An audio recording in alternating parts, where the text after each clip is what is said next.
You're listening to Popcorn and Politics. What's the real deal? Hosted by Audrey Bell Kearney and Derek J. Wilson. Asking the hard-hitting questions you want answers to. From political leaders and political hopefuls from around the world.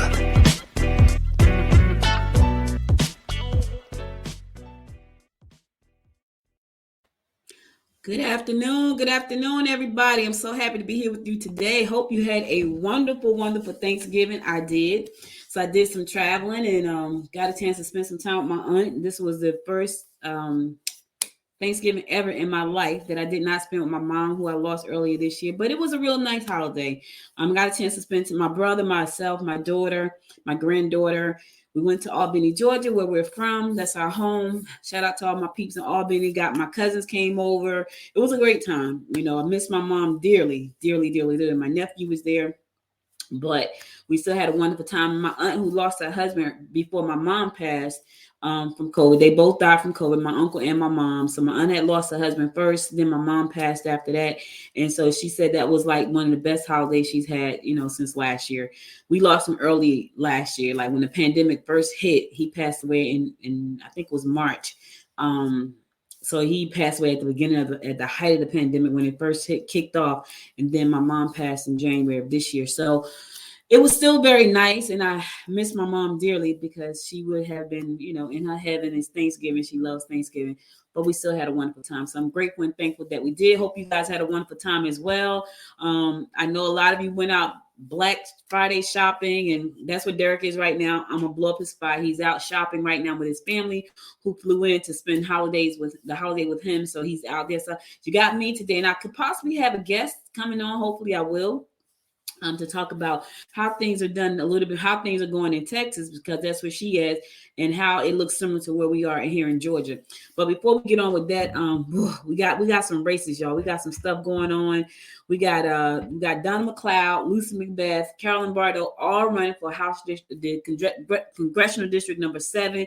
Yes, I was surprised. I was surprised when Donna decided she wanted to run for that seat as well. Because I didn't know if she wanted to fight between Carolyn, who has been in that spot now for a minute, because she, and she ran for that spot like 5 times. So, and she finally won. And I was a little bit surprised that Donna wanted to throw her hat in the ring, but she did. And then Lucy McBeth, who's out of Marietta, she lost her district after they redrew the line. So, she said, you know what, you're not going to push me out like that. I'm going to come over. So now we got 3 Democrats fighting for the same, who are going to be fighting for the same seat. That breaks my heart, because all 3 amazing women. Yes, I know they ruffle feathers, but it's politics, baby. That's what it is. It's politics. And so some of them ruffle feathers on this side, others ruffle feathers on this side, but it's politics. So, now 3 women, 3 powerful Democratic women up for the same seat. It's gonna be an election, y'all. It's gonna be an election. Now I can tell you this. So they redrew the lines, right? They redrew the lines, and some people out in Cobb County are not happy. This is why they're not happy. They're not happy because the new map pairs Greens. That's Margaret, by the way, just in case. Marjorie, what's her name? Marjorie Taylor Greene. They put part of Cobb is in her district. Yeah, so a lot of people are not happy that Marjorie Taylor Greene, they may have to have her in their district. They're not happy. Yeah, they're not happy. So she says the diverse swath of Southwest Cobb, where she lives, long held by the Democratic side, U.S. Representative David Scott, was abruptly rerouted because of the GOP control. So now she'll be soon to be represented. She's going to be, Marjorie Taylor Greene is going to be up in that area. So a lot of people are not happy about that. And I don't, because, she's a little bit out there. She's way out there on the left side over there she's way out in space for real, like aliens and vampire sucking people and just out there. She's out there. So a lot of people are just not happy about the fact that she is going to be, she could possibly be representing them. She was a strong supporter of Trump. She said, she believes in a lot of things that I don't think make sense. But hey, what do I know? But when they redo them lines, they shook up some things. I ain't gonna even lie, they shook up some things. And if you go look at the map right now, it says out of 11 counties in the 14th district, Cobb is the only one that is partially in the district where she's going to be sitting. So her county right now, Marjorie Taylor Greene, is Paulding County, Polk County, Floyd County, Gordon County, Chattanooga, Walker, Murray, Whitfield, Catoosa, Dade, and then a part of Cobb. It's a little bitty part of Cobb right there. And a lot of people just aren't happy that she could have any kind of say so, in their area. But it's politics. It's politics, and that's where we are. I'm just surprised at how things are going. It's going to be interesting to see, how this all plays out because of the way the lines have been redrawn. I think that a lot of people are not. I hope people go out to vote. Let me say that because I know a lot of people feel like, you know what, I'm not going to vote, but you got to go out and vote. No matter who's in your district right now, you have to go out and vote because your vote matters, your vote counts. And so if you do not go out and vote, that's just like voting for the other person. I'm just going to tell you like it is. It's like voting for the other person. So you want to make sure that you go out and vote. Now, the runoff is coming up for the Atlanta mayor election. Yes, it's coming up Tuesday. Tuesday is the runoff. And so Dickens and Moore, they are head to head. And that's going to be interesting to see how that rolls out. You got people who love her, people who love him, people don't like either. It's all of that is going on, right? It's crazy. There's also a runoff for the council president. There's going to be a runoff for Atlanta council president. That's coming up also on Tuesday. So right now, two well-known figures in Atlanta politics with very different backgrounds and breadths of experience of facing a runoff to decide who will hold Atlanta's number 2 elected post. That's going to be coming up this Tuesday too. The outcome of this election for the city council president will set the tone for how the city's legislative body operates over the next 4 years. On the ballot are veteran city councilwoman Natalie Mosby Archibong, who has represented East Side District on the council since 2002, and Doug Shipman, the former president and CEO of the Woodruff Arts Center and the founding CEO of the National Center for Civil Rights and Human Rights.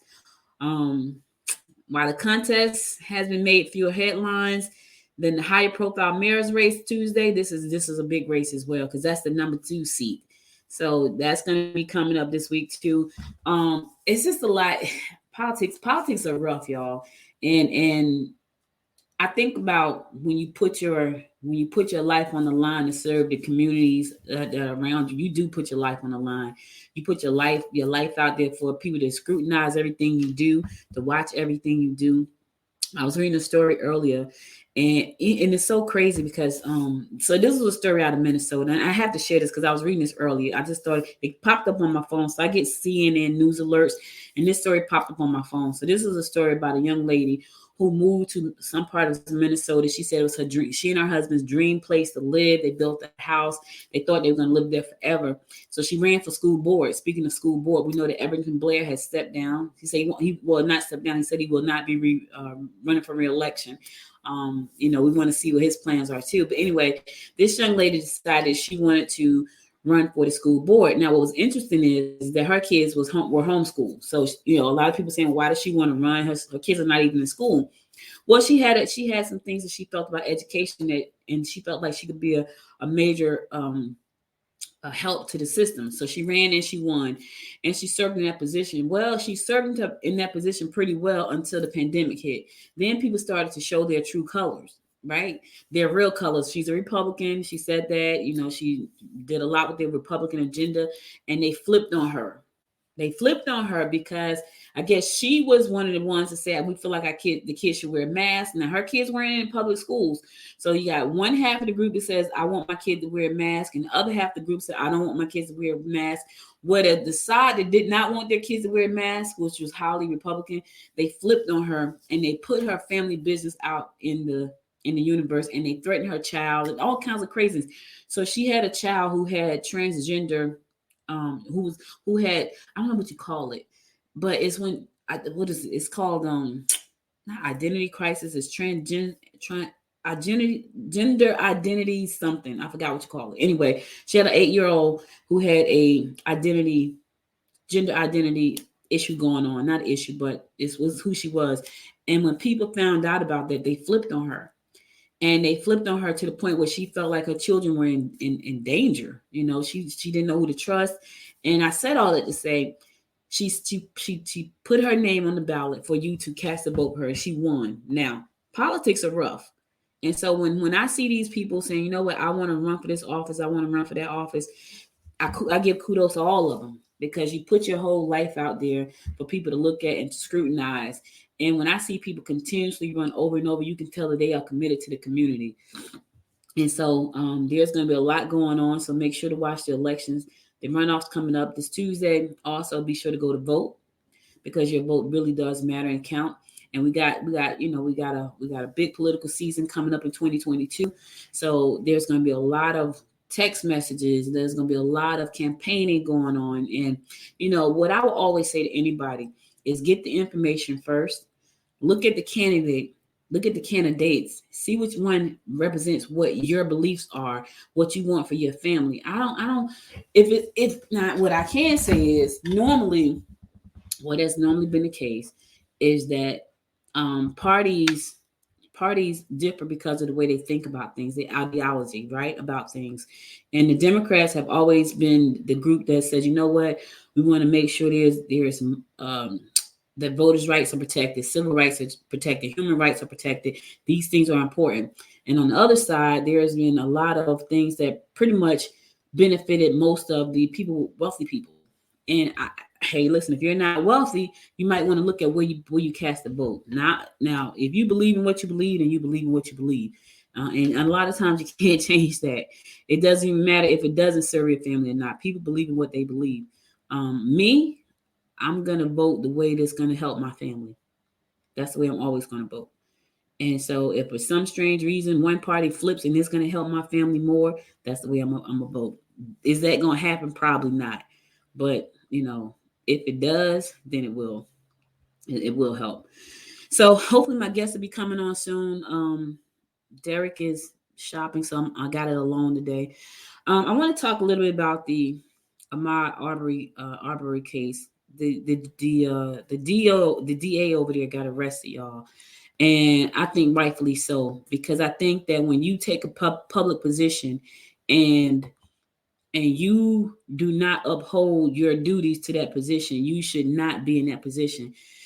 The three people that shot him, the three people that were involved in his killing, they got found guilty, right? But they also went back and they arrested the former DA, and I thought that was a good thing too, because she didn't take into account that he lost his life. She didn't take into account that they were wrong. And we talked about this last time. I don't know, did I talk about it on this show or one of my other shows? But I'm known for going into new constructions and looking around. I'm known for doing that. Like my husband and I would go. I've gone into houses when I was in North Carolina. There were houses that would just open door. They weren't new construction. They were like vacant, and you could just go in there and walk around. And I used to go in there and walk around. Never in a million years did I think that someone would come and accuse me of trespassing, because it was open to the public to go look.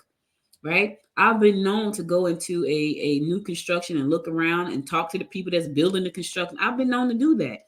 So, but never in a million years did I ever think that I would lose my life. And thank God I didn't.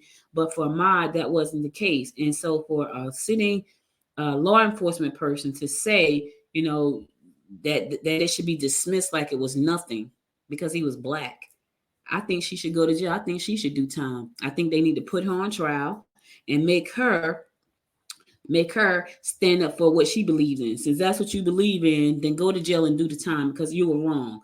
And I could be a little bit harsh about these things, but I just feel like when you take these oaths, you take an oath for all people, not just some people, and that's what she did. It was everybody that was involved in just blowing this off as if it was nothing. I think they should be arrested just like her. If you were in a position of a law enforcement position and you thought that this was nothing, that the loss of a life was nothing, then you should go right along with the crew that shot him. Do your time. Now you want to cry. Don't cry. You didn't think twice about that boy running down the street. He didn't have a gun. He didn't threaten anybody. He was just jogging. You didn't think twice about him. Not twice about his life. And then the one that did the videotaping, I'm glad he got found guilty because you stood there and you watched him shoot and kill him and you videotaped it. Go to do the time. Do the time. And I would say that with anybody. If you sit there and watch somebody get killed and you didn't think anything about it, I say do the time. And yeah, I know it could be a little rough. I know I could sound a little harsh, but that's just how I feel. He was a young man with a bright future, and he lost it because people were racist. They had no just cause. He didn't do anything on their land. He didn't come on their property and do anything. He was just jogging. He went into an empty building, with nothing there but some concrete. What was he gonna do? Run the concrete down the street? Yeah, yeah. I just how I feel about it. So that's just me. Oh, look who decided to drop in, y'all. Hello. I didn't even know you were there. Oh yeah, I'm here. How you doing? I was allowing you to have your moment. I see we have a question though. It's so funny because I was reading. Okay, so here's a question, y'all. Got a question popping in on the screen. Audrey, I like how you posed a question. Here's a question. What do you think about new agencies referencing Black people with capital B, while the same sentence referencing white people with a small W? What's the difference? I'm watching. Well, Orly, this is the first time I'm hearing about that. Is that something you've heard about, Derek? Referencing Black people with a capital B? If it's at the beginning of a sentence, because the correct reference is African Americans and Caucasian. So every time I see African American, every time I see Caucasian, it's capitalized. So if the sentence begins with Black people, well, obviously the B will be capitalized. The same as if the sentence begins with white people, the W should be capitalized. I believe that's a non-issue that someone is making an issue out of. That doesn't. Okay. I've but thanks Orly, for watching. Thanks for watching. Yeah, I've never I guess I've never paid that any attention. So, because to me, black and white are colors, so they're both lowercase unless they begin a sentence. So, right. Never. Now, if there is a situation where the words are being used as pronouns, as in blacks or whites, then it should be capitalized in accordance to the context of whatever is being used as. But blanket statements like that, if you're able to provide some substance, that'd be great. But I don't see an issue. I mean, Well, so the reference is in mid-sentence. So, Orly, are you saying that? Are you asking because there is a paragraph or something written and the word black was capitalized and the word white wasn't? Is that what you're saying? Because I'm a little confused. I'm just not sure. And are you referring to one grammatical error in an article, or are you referring to something that you have seen on an ongoing basis? And if that's the case, would you please provide us the links, and we'd be happy to. Okay, here we go. He has. Okay, here's say, and the Associated Press, NBC, WAPO, and the majority of news agencies use a smaller and larger font. Really? Okay, so I didn't know that. So that is well, I guess it really is based on those organizations' rules, I guess, and regulations. Because I never paid that any attention. I don't think I've never paid it any attention, to be honestly. I really haven't. So Washington Post. Thanks for chiming in and letting us know. It said I'm referring to what has become an editorial trend. Okay, well that's something now I have to go look out for. I have to go check that out because I really never even paid it any attention, not at all. Now, they would be interesting to see what NBC and the Associated Press and the Washington Post would have to say about that, but I personally have never paid it any attention. I didn't even know it was an editorial trend. Listen, we have a lot of trends orally. So much has been going on until I'm not surprised that there are people who are changing a lot of things we do. Do I see them all? No, I cannot, because just when Derek popped in, I was right in the process of reading a story to share with you guys. And I heard his microphone because I thought he was shopping. Are you finished shopping? Derek is taking advantage of all the sales that's going on right now. I didn't do any shopping. I went out to dinner yesterday with my nephew for his birthday. And when I tell you that we passed the Belk and the line was around the corner of Belk. And I was like, so my husband goes, is something happening over there? I was like, yeah, it's a sale. There's a sale going on. And yeah, it was a sale, but everybody was doing their shopping. All right, so Councilwoman Arnetta Murray is joining us from Texas. Let's bring her into the stream. Good afternoon, Councilwoman. How are you? I am great. Look, not presentable, so don't put me on the screen too much. Well, your camera's off, so only thing we see is a circle of you. Unfortunately, I would love to have had you on screen because we are streaming live on a bunch of platforms. Including Facebook. I don't mean to scare you. Facebook, LinkedIn, Roku, YouTube, Twitter, all of those at the same time. But thank you again for joining us. There's a lot going on in politics right now, and I know you're in the great state of Texas, and I just wanted to talk to you about what's happening in Texas. I know over here in Georgia, they have redrawn a lot of lines, and there's a lot going on. I just talked about a story where we have 3 Democratic women running for a really powerful seat for the congressional district number 7, and all of them already hold positions in the state. Now they're going to be running against each other because of the way the lines are redrawn. So I just wanted to find out what was going on in your neck of the woods. If you can shed some light on how things are going over there for you guys.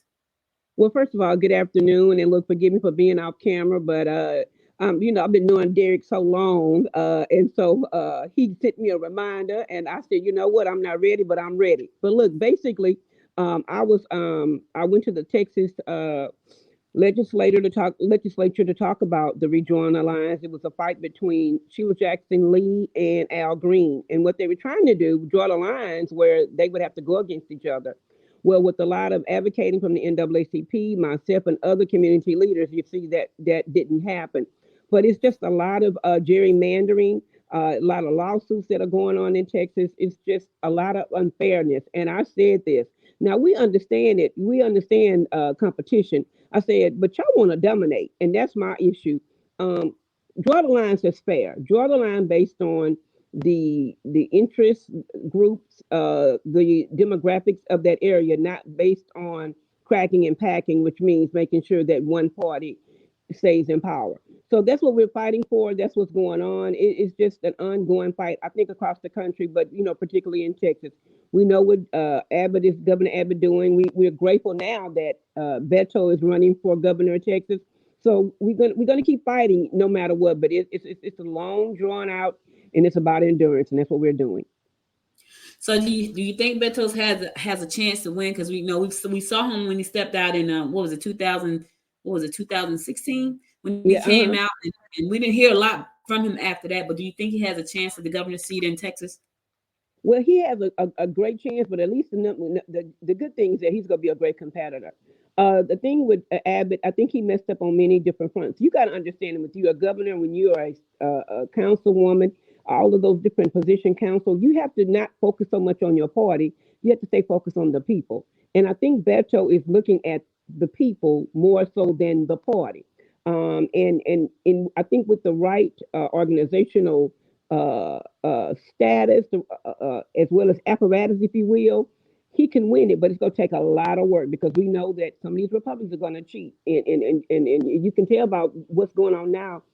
In our United States, I keep telling people, look at the judges, the way they're setting up the judges, they're making it where the election can be called. And so we got to start holding these judges accountable, blasting them, going viral against them. That's when things are changed. We, the people, have the voice, not the party. It's we, the people.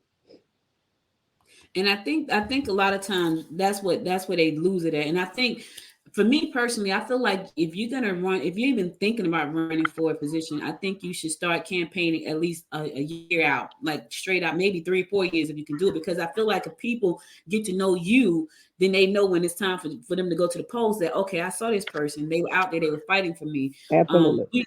We know Betos because he, when he ran in 16, but there are a lot of people that jump out there, Councilwoman, you know this, they jump out there Yep. like 3 months before, and they think people are supposed to vote for them. They don't have no idea what you've done, who you are, who you know what I mean? What do you bring to me? Because I personally, I talk about this all the time. I'm going to vote in the direction that's going to support my family.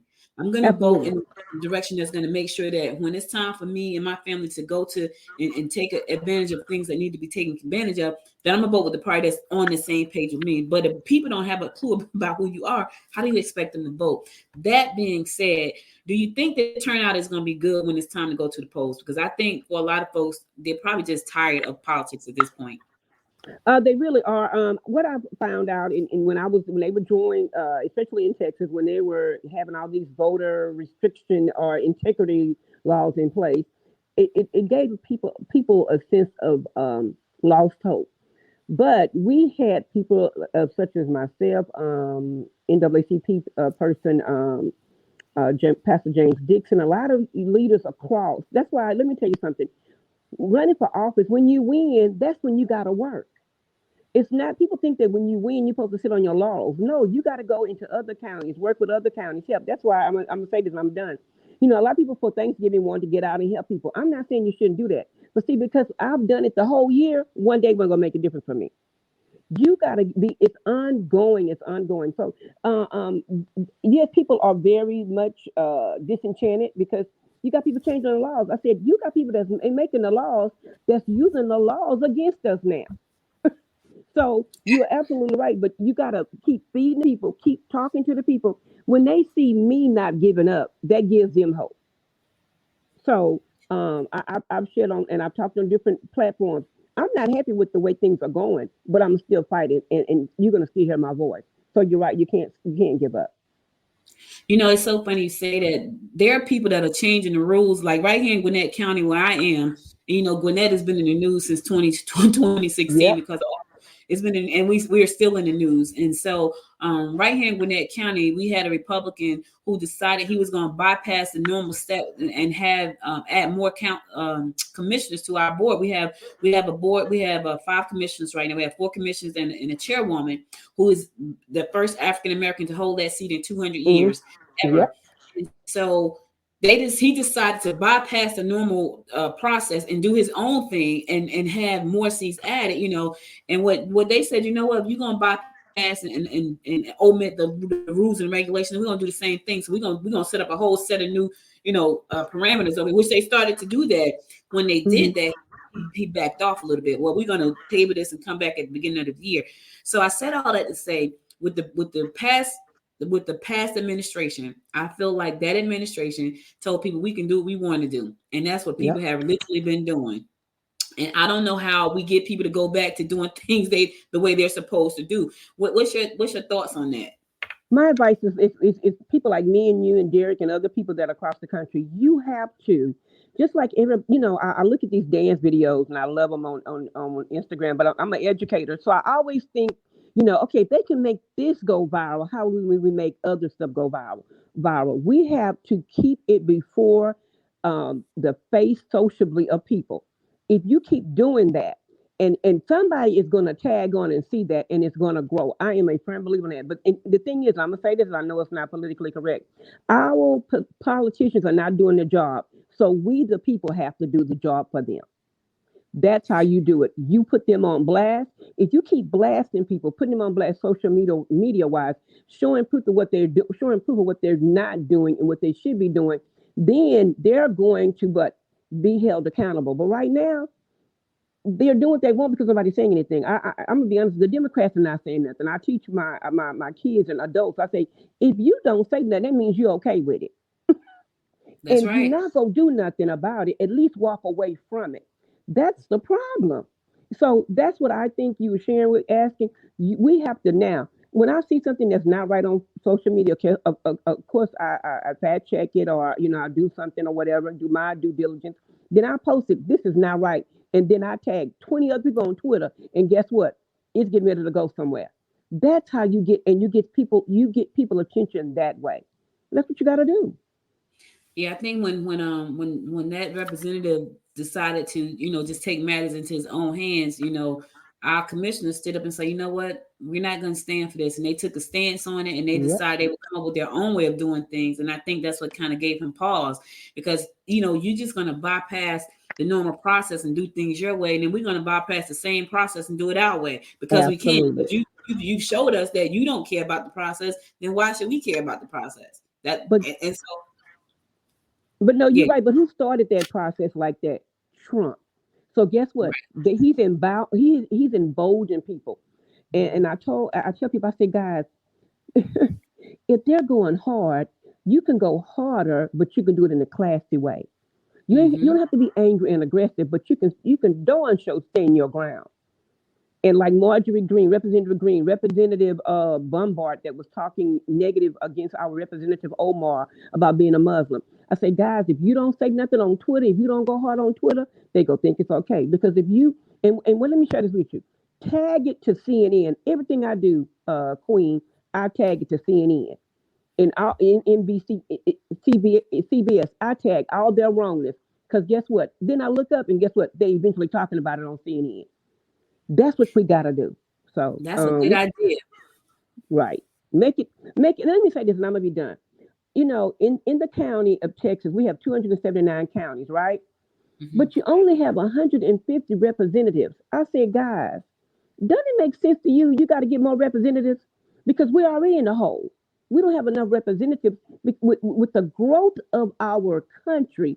We need the growth of representatives to make sure that they're doing their part to help our constituents or the people that live there. And I think that's the problem. It's common sense to me because maybe I'm an educator, but they're not looking at it common sense wise. So that's what we got to do. Wow, I didn't we know Texas was big, but Jesus, 279 counties, that's huge. Right. But 150 representatives, you already in Yeah. the hole. I told somebody that, and they were like, yeah, that is true. Okay, but what are you going to do about it? We're already in the hole. So you do the same thing in your area, in the Georgia. How many counties do you have in Georgia? Then look at how many state representatives do you have. If you have more counties and representatives, how do you expect to get anything done? Yeah, So that's a lot. so yeah. So now there's a Go ahead. question here. It says, if anybody's thinking about running for office, and we know there are a lot of newcomers here in Georgia, we got a lot of young folks saying, you know what, I'm about to jump in this game. I need to Good. represent. What is it that they should know? What any kind of if they're interested, what is some advice you would give them? Because you do this thing, and I can tell you do it. Some advice you can tell them. Queen, you got to get involved. I heard Derek Muhammad tell me. I said, "How do I get involved?" You just got to start getting involved. You got to start being at different events. I tell people you can Google anything. If you want to know an event that's going on, homelessness was going on, where Google that and be a part of that. The more people see your face and they see you out there, then they know that you're genuine. And you have to be a person. Not, I'm gonna say this, you you just can't focus on your party because everything Democrats do ain't right and everything Republicans do ain't wrong. So you got to focus on the people and what are the needs of the people, and you meet them where they're at. One thing they can say about Miss Murray, she gonna be out there making sure that when they have the food bank, I'm helping with the food bank, loading cars, making sure. But I've been doing that for a year. I keep telling people. You got to get out there, and a lot of people just like you said, they want to jump on the bandwagon. No, they're not. They got to know that you're real. And when they see that you're real and that you're out there, that you're getting your name out there, that you're about the people, not because look, I lost many a time, but even in my losing, I kept being about the people.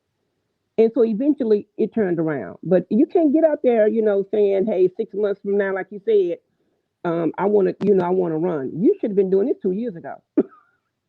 So yeah. I need you to debunk a myth for me, because I know that a lot of people think that when you get into politics, it's glamorous. It's glamorous, and you get some accolades, some Oh perks. I no. know that's a myth. So I need you to debunk that a little bit for me. You gotta, I think go to Emily's list and take some classes on campaigning. on fundraising, how to do all of it. Because it's such a new wave now because of COVID. When I did mine, it was pre-COVID. So, I would, have meetings. I would do meet and greets. I would just do, meeting people. But now people don't want to come out because of COVID. So you got to do Zoom. You may have to do Zoom. You may have to, do digital messaging. I think social media is the bomb.com. And you got to get, and when you do that, along with meeting people, having your own platform. My platform was about, educators. My platform was making sure that all was treated fair. And I did that by making sure that public safety police was compassionate to people, but that people would be compassionate to the police officers. You got to be about that. And that's what I did. You create your platform. I'm an educator. That's a platform in itself. So that, it was like, oh, I know, okay, I trust her. She's about my students, my kids, the community. It encompasses all of that. Is it glamorous being a community leader? No, ma'am. No, it's not. It's not. It's not glamorous. It can be very messy. You got a lot of people that are hating on you, that be jealous of you. And look, I'm a church girl. I grew up in the church. So my dad's platform was the church. My platform seemingly is out in the community. So it's not glamorous. I don't get paid. Some council members get paid based on what's in their charter. I don't get paid. So when people tell me I'm a politician, no, I'm not. I don't get paid. What I'm doing it because I love it. I like helping people, and it gives me insight on how city is run and the games and how budget is run, and so I can help somebody else. You see what I'm saying? And look, a lot of times, Queen, they vote against me. I vote right, and they'll vote left. But guess what? When you pull up my voting record, you be like, you know what? She did stand for this, but it didn't go through because of one person. Let me say this: we got to get out the habit of my pastor used to say this: when one person has won in 20 years, one black person, that's slow evolution. It should be 20 black people already in place. It should not just be after 50 years, one person won, one black person won, one person of color won. That you're evolving too slowly. But we're growing so rapidly. And we're growing based on diversity. And you don't want us to have a place at the table, but you want my money, you want my taxes, but not my voice. Something wrong, boo. Yeah, and this is so crazy because I think about what you just said. Like here in Gwinnett County, no one has held that. No African American has held that commissioner seat, the chair seat, ever until Nicole. 200 years. So, and then she was the first African American, also the first African American woman. So that is so true. Listen, I want to thank you so much for joining me today. I'm going to be watching Texas. I'm watching all the politics show. I watch all the politics. Politics almost took over my life. I had to stop watching it. I would watch MSNBC late at night, from Rachel Maddow to the 11th hour with Brian. And I was like, okay, I have to cut this off because I go to bed so wound up because of all the stuff I kept hearing. I had to cut it off. But now I'm back in it again with Popcorn and Politics. And we are streaming live right now. Facebook, LinkedIn, YouTube, Twitter, and Roku. So we're streaming live right now. I'm back in it again. Can I say one more thing before you go? Yes, ma'am. This is another thing, and I'm going to say this. I'm a praying woman.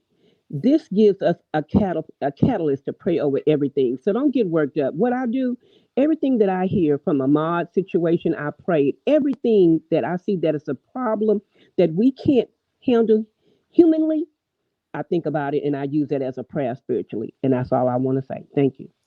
Well, you know what? I'm gonna take some advice from you on that. I need to pray before I do this show because I was reading an article and I came on straight irritated. I should have prayed first. So I'm gonna take some advice from you and pray before I come on and do this show sometimes, because sometimes I get on here and I'm all wound up because I see some things that just don't make sense to me. And I ask myself, how could they think like that? And, why would they do those type of things? And and it comes out on the show. I don't mean it to come out on the show a lot of times, but I just be so annoyed with some of the way people do things. So I need to pray before I do this show from now. And I think I would definitely do that. So thank you for sharing that.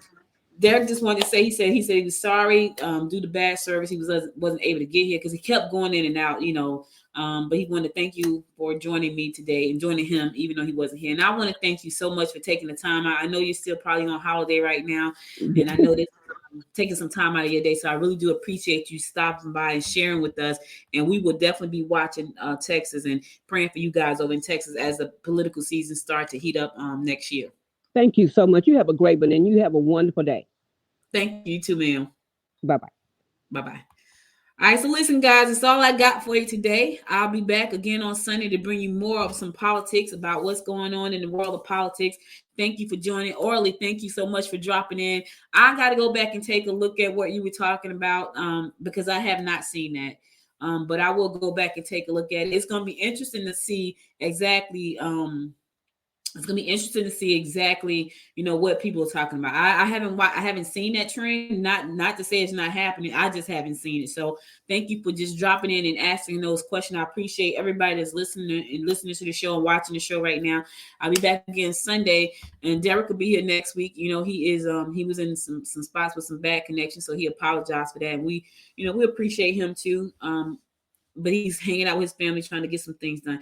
I'll be back again next week. Be sure to tune in. If you miss any episode of the show, you can always go to Noise Podcast Network, or popcornandpolitics.com to listen to the past episodes there.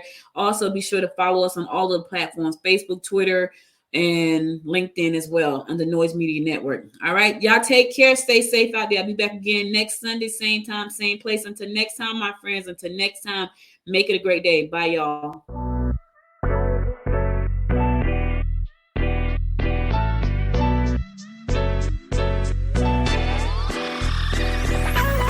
You've been listening to Popcorn in Politics. What's the Real Deal? Hosted by Audrey Bell Kearney and Derek J. Wilson. Be sure to subscribe to the show and share it with your family and friends. To support the show, visit us on the web at www.popcornandpolitics.com. Connect with us on Facebook at Progressive Popcorn and on Instagram at Popcorn Politics Podcast.